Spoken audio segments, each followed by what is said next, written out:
Revelations.Unveiled.Detroit.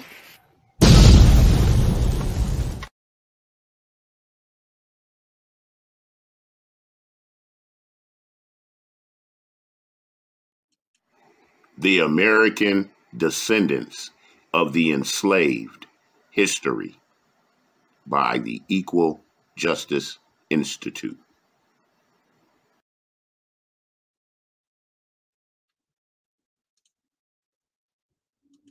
Chapter 1: Journey to Freedom, Emancipation, and Citizenship. Just before the war, a white preacher, he came to us slaves and says, "Do you want to keep your homes where you get all to eat and raise your children? Or do you want to be free to roam around without a home like the wild animals? If you want to keep your homes, you better pray the South for to win."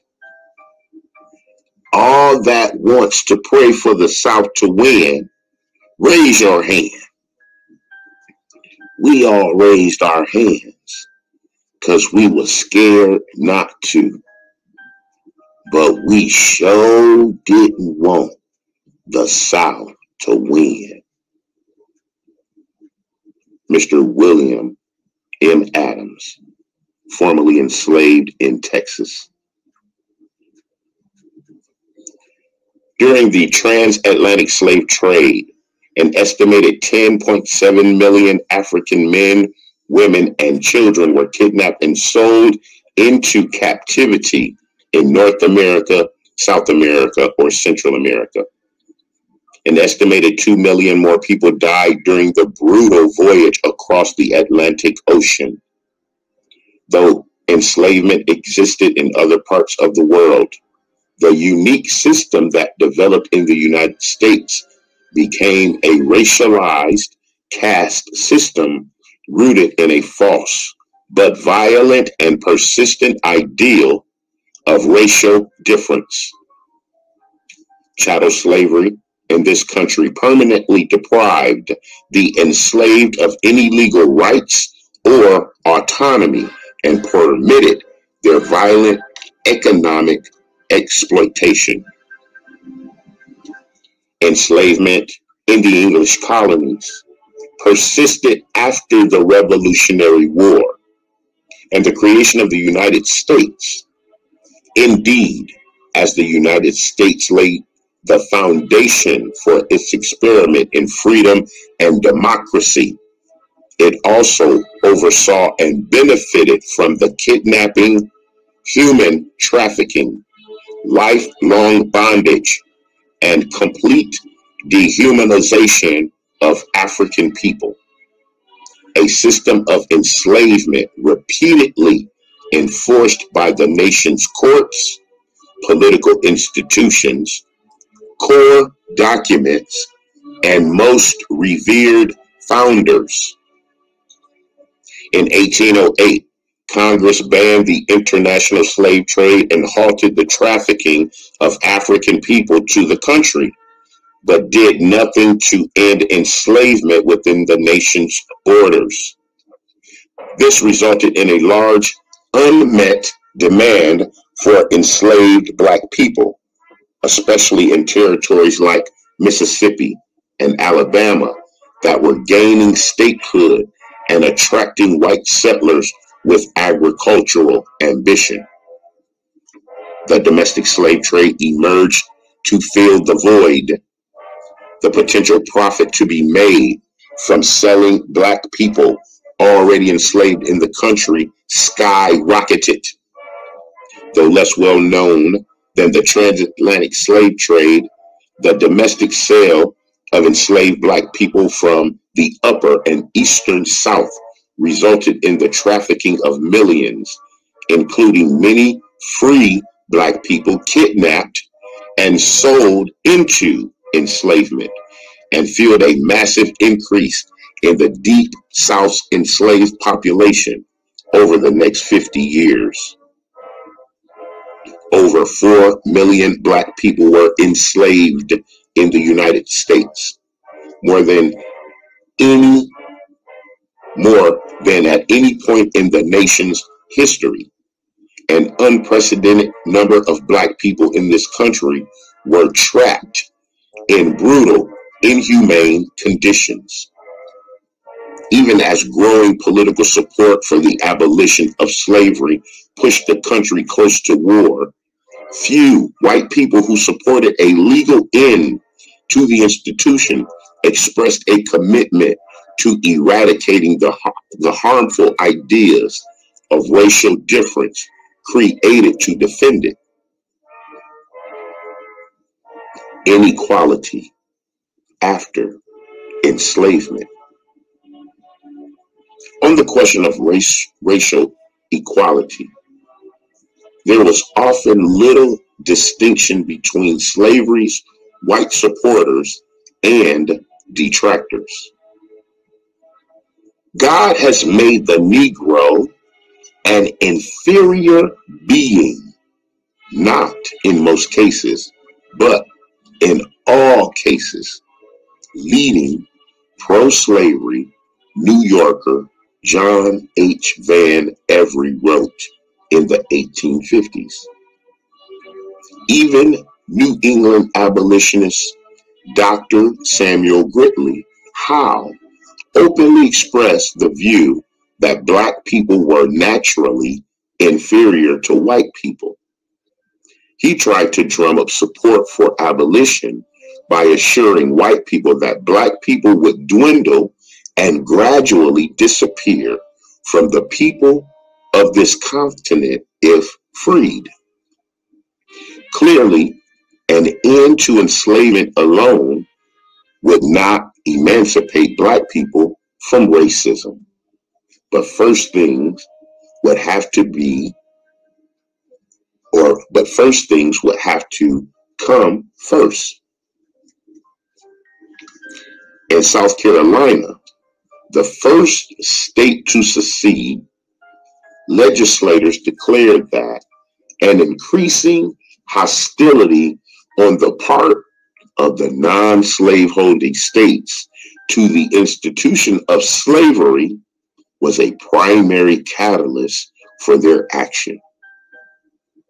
As Mississippi, Florida, Alabama, Georgia, Louisiana, Texas, Virginia, North Carolina, Arkansas, and Tennessee followed, the Confederacy developed a platform of states' rights and home rule that aimed to preserve white supremacy and enslavement.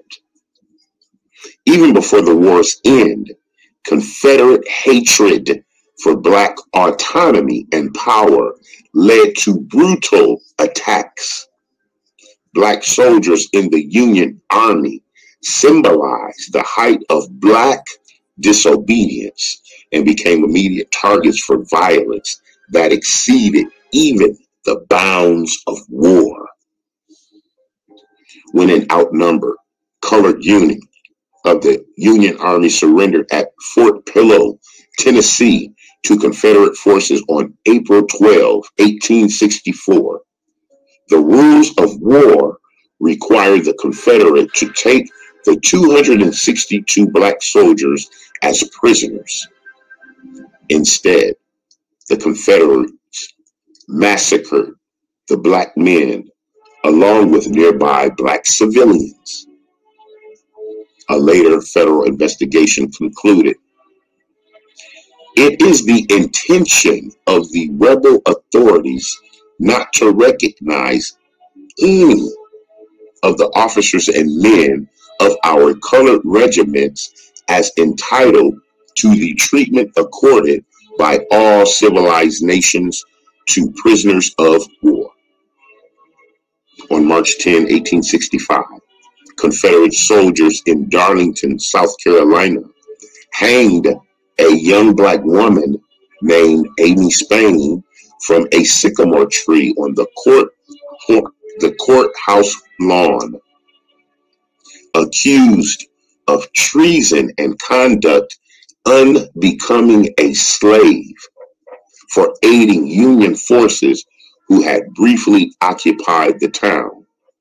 Miss Spain was killed just weeks before the end of the Civil War. By the time the war ended, with Confederate surrender to the Union on April 9, 1865, President Abraham Lincoln had issued an Emancipation Proclamation, abolishing slavery in the rebel territories, and Congress had advanced a constitutional amendment that aimed to abolish slavery nationwide. "Slavery is dead," read an editorial in the Cincinnati Enquirer, published days after the surrender. "The Negro is not. There is our misfortune." If the end of the war led the United States government to abandon millions of Black people still living in the war-torn South amidst a beaten Confederacy, those emancipated people's futures in freedom would be bleak and short-lived. In a November 1865 letter to Major General Stedman of the Union Army, 125 freedmen in Columbus, Georgia, begged federal troops to stay in the city. "We wish to inform you that if the federal soldiers are withdrawn from us, we will be left in a most gloomy and helpless condition. A number of freedmen have already been killed in this section of the country, and we have every reason to fear that others will share a similar fate." Formerly enslaved Black people understood that federal intervention was necessary to require white Southerners to honor their rights as Americans. Their letter ended by pleading for federal troops not to leave us to the tender mercy of our enemies, unprotected. Decades later, in his 1903 book, The Souls of Black Folk, W.E.B. Du Bois described the reality Black people faced. Not a single Southern legislature stood ready to admit a Negro under any circumstances or conditions to the polls, he explained.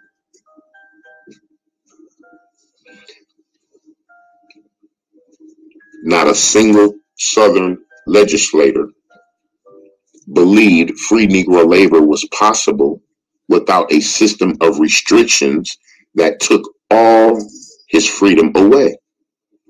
There was scarcely a white man in the South who did not honestly regard emancipation as a crime and its practical nullification as a duty. After the Confederacy's defeat, the United States was preserved but devastated and faced an uncertain future.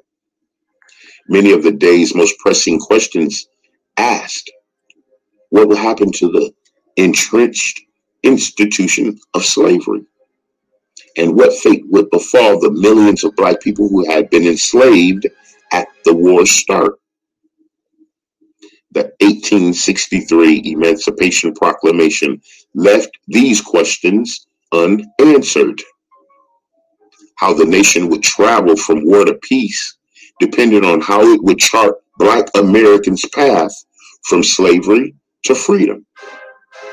Reconstruction became that path, but its initially hopeful promise proved to be short-lived, dangerous, and deadly.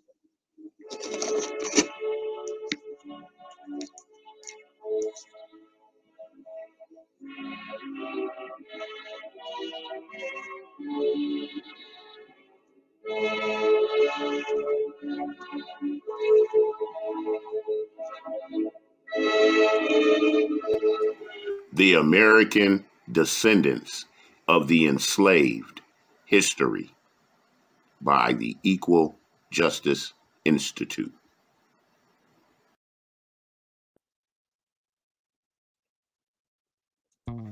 And until we are together again, I love you.